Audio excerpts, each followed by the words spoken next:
شاعر کہتے اور مجنون کہتے، تو قرآن نے اس کا جواب دیا، اور قرآن نے بتایا کہ محمد صلی اللہ علیہ وسلم پورا قرآن تو دور کی بات، اگر ایک بات بھی ہماری طرف غلط منسوب کر دیتے، ایک جملہ بھی، تو ہم دایاں ہاتھ پکڑ کے ان کی شہرک کاٹ ڈالتے،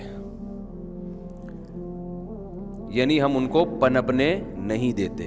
یہ کنایا ہے۔ پہلے زمانے میں جب کسی کو قتل کیا جاتا تھا تو اس کا دایاں ہاتھ پکڑ کے اس کی گردن پہ وار کیا جاتا تھا، دایاں ہاتھ کنٹرول میں لیا اور گردن پہ تلوار چلائی۔ تو جب بھی کسی کو دھمکی دینی ہوتی تھی نا تو لوگ یوں ہی کہتے تھے، میں تیرا دایاں ہاتھ پکڑ کے تیری گردن اڑا دوں گا۔ تو قرآن مجید چونکہ عربی زبان میں نازل ہوا ہے تو عرب میں جو محاورے استعمال ہوتے تھے قرآن نے بھی انہی محاوروں کو استعمال کیا ہے، اسی کو بلاغت کہتے ہیں۔ اب دیکھیں اللہ کا کلام ہے نا، اللہ چاہتے تو ایسے کلام میں بات کرتے جو ہماری یا عربوں کی سمجھ میں ہی نہیں آتا۔ لوگ اشکال کرتے ہیں نا، بھئی اللہ تعالیٰ اس انداز میں لوگوں سے کیوں کلام کرتے ہیں جس انداز میں لوگ کلام کرتے ہیں؟ تو بھئی کلام کی ڈیفینیشن کیا ہے؟ اپنی بات کو لوگوں تک پہنچانے کا جو طریقہ پبلک استعمال کرتی ہے اس کو اس پبلک کی لینگویج اور لغت کہا جاتا ہے، اس پبلک کی زبان کہا جاتا ہے۔ یہ جو گرامر کے قاعدے ہیں نا، گرامر کے، زبان گرامر کے اصول اور ضابطوں کی محتاج نہیں ہوتی، بلکہ گرامر کس کی محتاج ہوتی ہے؟ زبان کی محتاج ہوتی ہے۔ تو اللہ تعالیٰ نے قرآن مجید میں وہی انداز اختیار کیا ہے، یعنی وہی عربی میں نازل ہوا نا، تو عربی اسی زبان کو کہیں گے جو لوگ اس وقت بول رہے تھے۔ ہاں یہ ضرور ہے کہ قرآن عربی میں نازل ہوا لیکن بلاغت کے سب سے اعلیٰ معیار پر ہے۔ بلاغت کسے کہتے ہیں؟ بلاغت کہتے ہیں کون الکلامی مطابقا لمقتضی الحال۔ خوب سمجھ لیں اچھی طریقے سے، ان چیزوں کی بھی لوگوں کو سمجھ نہیں ہے، اس لیے بڑے کنفیوز ہوتے ہیں لوگ۔ کسی بھی زبان میں نا، زبان میں دو خوبیاں جب آپ ڈال دیتے ہیں تو اس سے وہ آپ کی جو زبان ہے وہ بہت اچھی زبان کہلاتی ہے۔ دیکھیں اردو بہت سے لوگ بولتے ہیں، انگلش بہت سے لوگ بولتے ہیں، عربی بہت سے لوگ بولتے ہیں، لیکن کیا سب کا اثر ایک جیسا ہوتا ہے؟ بولنے اگر نہیں ہوتا تو ہوتا ہے، سب کا اثر الگ ہوتا ہے۔ ایک بندہ وہی بات کرتا ہے اس کا اثر الگ ہوتا ہے، ایک بندہ وہی بات کرتا ہے سمجھ میں نہیں آتا بھائی تو بول کیا رہا ہے، خود بھی سمجھ رہا ہے کہ نہیں سمجھ رہا۔ تو ہم جو کہتے ہیں نا یار یہ بندے کا بات کرنے کا جو طریقہ ہے یہ بڑا اٹریکٹیو ہے، تو کیا خوبی ہوتی ہے زبان میں جس کی وجہ سے اس کے کلام میں اٹریکشن پیدا ہو جاتی ہے؟ کیا خوبی ہوتی ہے؟ یہ موضوع اس لیے ضروری ہے کہ قرآن نے جو دعویٰ کیا ہے نا کہ میرے جیسا کوئی کلام نہیں ہے، اس کا مطلب کیا ہے؟ اس کا مطلب کیا ہے کہ اللہ جیسا، قرآن جیسا کوئی کلام پیش نہیں کر سکتا؟ اس کا مطلب کیا ہے؟ یہ مطلب اس وقت تک سمجھ میں نہیں آئے گا جب تک یہ بات سمجھ میں نہیں آئے گی جو میں بتا رہا ہوں آپ کو۔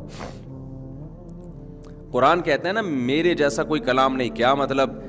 اتنی اٹریکشن کسی کلام میں ہو نہیں سکتی جتنی اٹریکشن قرآن میں ہے، یعنی وہی بات کو قرآن کے علاوہ آپ بیان کریں گے اتنی اٹریکشن نہیں ہوگی۔ اللہ نے جس انداز سے بیان کیا وہ بہت ہی اٹریکٹیو ہے، اتنا اٹریکٹیو کہ اس سے زیادہ اٹریکشن کلام میں پیدا کرنا پاسبل ہی نہیں ہے، اور عرب عاجز آ گئے تھے، ہتھیار ڈال دیے تھے انہوں نے۔ تو خوب سمجھ لیں دو چیزیں ہوتی ہیں کسی کلام کو اٹریکٹیو بنانے کے لیے، اور آپ نے اگر بولنا سیکھنا ہے چاہے انگلش میں ہو اردو میں ہو، آپ کو بھی اپنے کلام میں یہ حسن پیدا کرنا پڑے گا۔ ایک ہے فصاحت اور ایک ہے بلاغت۔ ایک کیا ہے؟ فصیح اور ایک ہے بلیغ. فصاحت کہتے ہیں خلو الکلامی عن التعقید اللفظی والمعنوی. عربی میں ہو گیا, اب اس کو آسان کر کے بتا رہا ہوں. کلام گنجلک سے پاک ہو, نہ لفظی گنجلک, خود گنجلک کا لفظ فصیح نہیں ہے. گنجلک سمجھتے ہیں پیچیدگی, نہ لفظی اعتبار سے اس میں کوئی پیچیدگی ہو, نہ معنوی اعتبار سے. معنوی کا کیا مطلب؟ ایسا لفظ استعمال کریں اس کا مطلب سمجھانے کے لیے پھر اس کا ترجمہ کرنا پڑتا ہے. جیسے کہ لوگ ایسی زبان میں بات کر رہے ہوتے ہیں نا, آدمی کو مطلب ہی سمجھ میں نہیں آتا, اور وہ شو مار رہے ہوتے ہیں کہ ہماری بڑی اعلیٰ زبان ہے, حالانکہ وہ اعلیٰ نہیں ہے. جب آپ ایسے الفاظ استعمال کر رہے ہیں جس کا مطلب سامنے والے کی سمجھ میں نہیں آتا, تو لوگ واہ واہ تو کر لیں گے, بڑا پڑھا لکھا ہے, لیکن اس انداز کلام میں اٹریکشن نہیں ہوگی. جو بات آپ جو میسج ڈیلیور کرنا چاہ رہے ہیں وہ میسج سامنے والے کی سمجھ میں نہیں آئے گا. جیسے شاعری میں ہوتا ہے نا, اکثر شعر و شاعری میں ایسے الفاظ استعمال کیے جاتے ہیں کہ آپ کو بسا اوقات بہت سے لفظوں کا مطلب ہی سمجھ میں نہیں آ رہا ہوتا. تو یہ فصاحت نہیں ہے. ویڈیو نہیں بنائی ہے, ٹھیک ہے, اچھا ویسے ہی رکھا ہوا ہے. تو یہ فصاحت نہیں ہے. اس سے الجھن ہوتی ہے نا انسان کو, بھائی تو کیا کہہ رہا ہے, کہ ایسا مشکل لفظ کیوں لے کر آیا مارکیٹ میں. تو معنوی لحاظ سے ایسا نہیں ہونا چاہیے کہ سمجھ میں آ رہا ہے کسی کے نہیں آ رہا. تو مشکل زبان استعمال کرنا یہ فصاحت نہیں ہے. فصاحت پہلا اسٹیپ ہے, بلاغت اس کے بعد پیدا ہوتی ہے. اسی طرح بعض دفعہ لفظ سننے میں بڑا کھردرا سا ہوتا ہے, مطلب تو سمجھ میں آتا ہے لیکن وہ اس کی جو پروننسیشن ہے وہ اتنی مزیدار نہیں ہوتی, کھردرا سا لفظ ہوتا ہے وہ. معنوی تاکید میں ایک مثال زبردست جو بلاغت کے ماہرین ہیں وہ دیتے ہیں, لیسا قرب قبر حرب قبر و قبر حرب بمکان قفر. آپ کہیں گے یہ کیا بول دیا بھائی. بولنے والا یہ بتانا چاہتا تھا کہ حرب کی قبر کے قرب میں کوئی قبر نہیں ہے. حرب ایک بندہ ہے, اس کی قبر کے پڑوس میں کوئی قبر نہیں ہے, کیونکہ حرب کی قبر ایک چٹیل میدان میں ہے. تو عربی میں چٹیل میدان کو کہتے ہیں قفر. کیا کہتے ہیں؟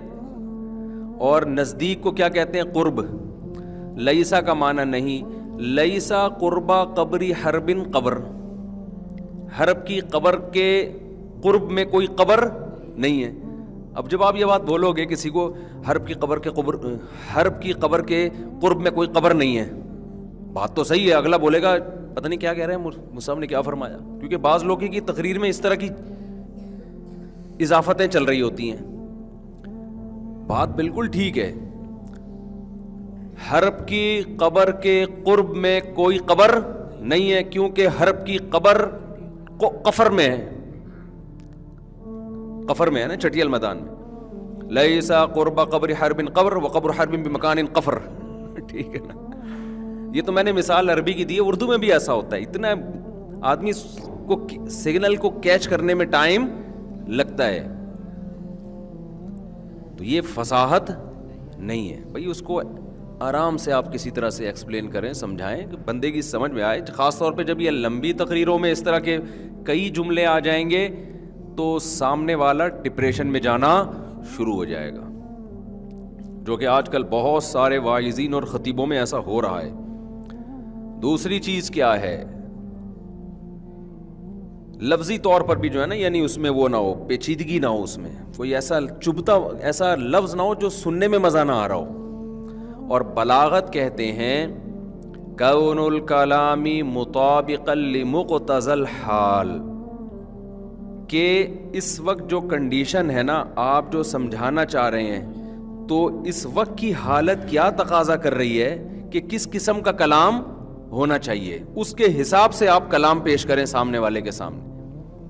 مثال کے طور پر ایک آدمی کے سامنے آپ نے یہ دعویٰ کیا, اس کو خبر دی کہ وسیم نے مجھ سے 1 لاکھ روپے لیے ہیں. وسیم پتہ نہیں کیوں ہر بیان میں رگڑے میں آ رہا ہے بیچارہ. وسیم نے مجھ سے 1 لاکھ روپے لیے. ایک ہے خبر دے رہے ہیں آپ کسی کو, ان کو بتا رہے ہیں یار ایک وسیم میرا دوست ہے, اس نے مجھ سے 1 لاکھ روپے لیے.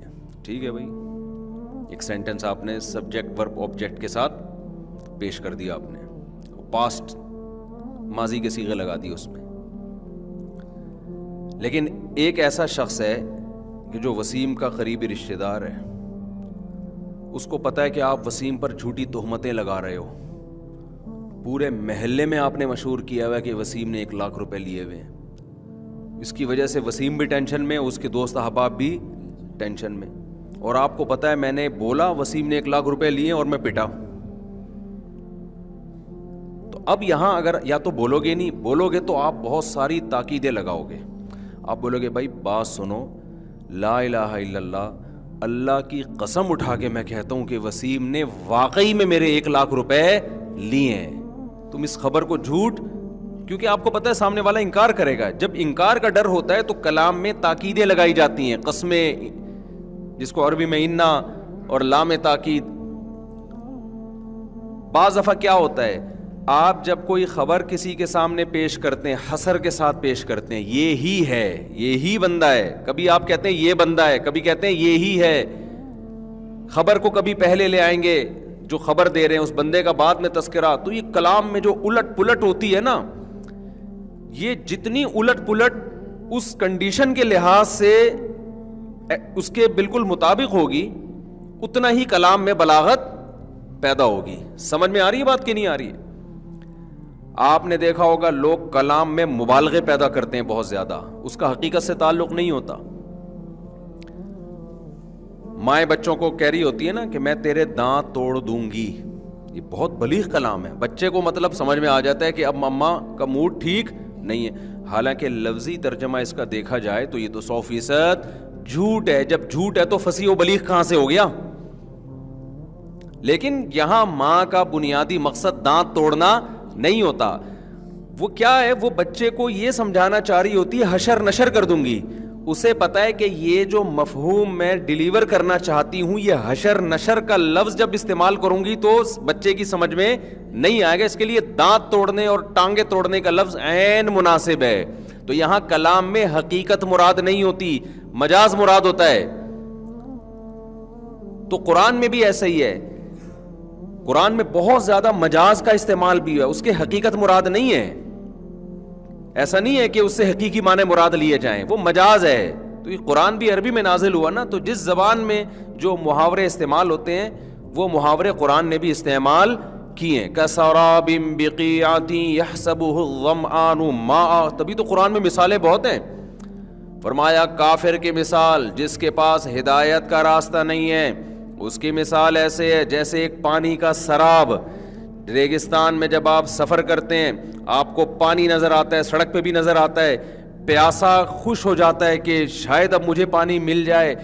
جیسے ہی قریب پہنچتا ہے, جتنا جتنا قریب پانی اتنا اتنا دور ہوتا چلا جاتا ہے.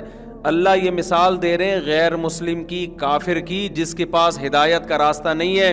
اسے دنیا میں بڑی بڑی امیدیں ہوتی ہیں, لیکن امیدوں کے قریب پہنچنے سے پہلے وہ امیدیں اس سے اور زیادہ دور ہو جاتی ہیں. کیونکہ دنیا آج تک کسی کو دنیا نے لفٹ کرائی نہیں ہے. دنیا ایسی نالائق چیز ہے, ملنے کے بعد بھی پھر دنیا کی ڈیفینیشن کیا ہے بھائی, راحت اور سکون نا, تو وہ ملنے کے بعد اور آگے بھاگ جاتا ہے. آدمی کہتا ہے یہاں تک پہنچوں گا نا, میری تنخواہ 1 لاکھ ہو جائے گی تو میری زندگی پرسکون ہو جائے گی. تنخواہ تو 1 لاکھ ہو سکتی ہے, زندگی پرسکون نہیں. وہ 1 لاکھ کے بعد 2 کا خیال آئے گا کہ 2 لاکھ کسی طریقے سے ہو جائے. تو سراب کی طرح دنیا پرس آدمی ہمیشہ اس دنیا کے پیچھے بھاگتا رہتا ہے اور سراب ہمیشہ آگے بھاگتا رہتا ہے. اب یہ مثال دی ہے قرآن نے, تو یہ مثال بھی بلاغت ہے اس کافر کی کنڈیشن کو سمجھانے کے لیے. تو قرآن میں اس طرح مثالیں بہت ہیں. تو یہاں بھی سورہ الحاقہ میں اللہ تعالیٰ ایک مثال دے رہے ہیں کہ محمد صلی اللہ علیہ وسلم وَلَوْ تَقَوَّلَ عَلَيْنَا بَعْضَ الْأَقَاوِيلِ, پورا قرآن تو دور کی بات, تھوڑا سا کلام بھی گھڑ لیتے. تقول کہتے ہیں گھڑ لینے کو, خود سے بنا کے پیش کر دیتے اور کہتے یہ کس کا کلام ہے, اللہ کا. تو ہم لَأَخَذْنَا مِنْهُ بِالْيَمِينِ لام تاکید کے لیے ہم ضرور ضرور ان کو پکڑتے دائیں ہاتھ کے ساتھ. ثُمَّ لَقَطَعْنَا پھر لام تاکید کے لیے پھر اس کے بعد ہم قطع کر دیتے مِنْهُ الْوَتِينَ ان کی شہرک کو. ایسی بلاغت ہے نا اس کلام میں. ثم کا لفظ لایا گیا. دیکھیں آپ, دیکھو اللہ میاں یہ بھی کہہ سکتے تھے کہ ہم پنپنے ہی نہیں دیتے ان کو, ہم وہ معاذ اللہ. یہ دیکھو پیغمبر سے یہ ممکن نہیں ہے, یہ تو ہمیں سمجھانے کے لیے کہ تم کہتے ہو کہ یہ پورا کلام محمد صلی اللہ علیہ وسلم نے گڑھ لیا, تو پورا تو دور کی بات بھائی, ایک آیت یا ایک لفظ بھی لے آتے نا تو ہم نہیں پنپنے دیتے. تو اللہ پنپنے کا لفظ بھی تو عربی میں استعمال کر سکتے تھے نا. اللہ یہ بھی کہہ سکتے تھے اگر معاذ اللہ یہ جھوٹ گھڑتے ہم اس جھوٹ کو ایکسپوز کر دیتے, یہ بھی کہہ سکتے تھے نا اللہ تعالیٰ. ابے کیا ہو گیا, اب یوں تو کر لو بھائی, بالکل ہی تھکے تھکے لگ رہے ہو. اللہ تعالیٰ اس کو یوں نمایاں کر دیتے کہ بھائی ہم پنپنے نہیں دیتے, ہم جو ہے اس جھوٹ کو کیا کر دیتے, دنیا کے سامنے دکھا دیتے. کوئی ہم پہ جھوٹ باندھے ہم اس کو چلنے دیں, ایسا نہیں ہوتا. بہت سارے طریقے تھے. اللہ میاں نے کیا لفظ استعمال کیا, وَلَوْ تَقَوَّلَ اگر یہ گھڑ لیتے, عَلَيْنَا ہم پر, بَعْضَ الْأَقَاوِيلِ کچھ بات بھی گڑھ لیتے, لَأَخَذْنَا. اب دیکھو کیسے اسٹیپ سے قرآن بیان کر رہا ہے. چلے اللہ میاں یوں کہہ دیتے کہ ہم ان کو قتل کر دیتے, زمین میں پنپنے نہیں دیتے, قتل کر دیتے. اللہ میاں نے قتل کا بھی اسٹیپ بائی اسٹیپ بیان کیا ہے کہ ایسے نہیں قتل کرتے. ہم کیا کرتے, لَأَخَذْنَا ہم ضرور پکڑتے ان کو, بِالْيَمِينِ دائیں ہاتھ سے, کیونکہ پاور کس ہاتھ میں ہوتی ہے, دائیں میں. انسان جب اپنے آپ کو بچاتا ہے لیفٹ ہینڈ سے بچانے کی اتنی کوشش نہیں کر سکتا جتنی رائٹ ہینڈ سے. اللہ کہتے ہیں ہم رائٹ ہینڈ کو پہلے پکڑتے ہم تاکہ بچ کے کہیں بھی نہ جا سکیں. ثم ہونا یہ چاہیے کہ جب بھی کسی کو قتل کرنے کے لیے آپ دائیں ہاتھ سے پکڑتے ہیں تو پکڑنے کے بعد گردن پہ وار کرنے کے لیے ٹائم دیتے ہیں کیا, اس کو فوراً قتل کرتے ہیں. ہونا یہ چاہیے تھا فَأَخَذْنَا فَقَطَعْنَا پھر ہم فوراً کیا کر دیتے, گردن پہ وار کرتے. نہ ثم کا لفظ ہے, ثم تراخی کے لیے آتا ہے. تراخی پتہ ہے کسے کہتے ہیں, تراخی کہتے ہیں کوئی کام لیٹ ہو. جیسے اگر کوئی شخص کہتا ہے جاءنی زیدن میرے پاس زید آیا, فعمر پھر عمر آیا تو مطلب فوراً آ گیا. لیکن اگر ہم کہتے ہیں جاءنی زیدن میرے پاس زید آیا, ثم عمر, ثم کا مطلب فوراً نہیں آیا, تھوڑا دیر سے آیا. یہاں اللہ تعالیٰ کیا فرما رہے ہیں, ہم دایاں ہاتھ پکڑتے, ثم پھر اس کے بعد, گویا لفظ سے یہ پتہ چل رہا ہے تھوڑی دیر کے بعد ہم کیا کرتے, شہرک کاٹ ڈالتے. تو اے اللہ جب کوئی کسی کو قتل کرتا ہے تو اتنا ٹائم نہیں لیتا.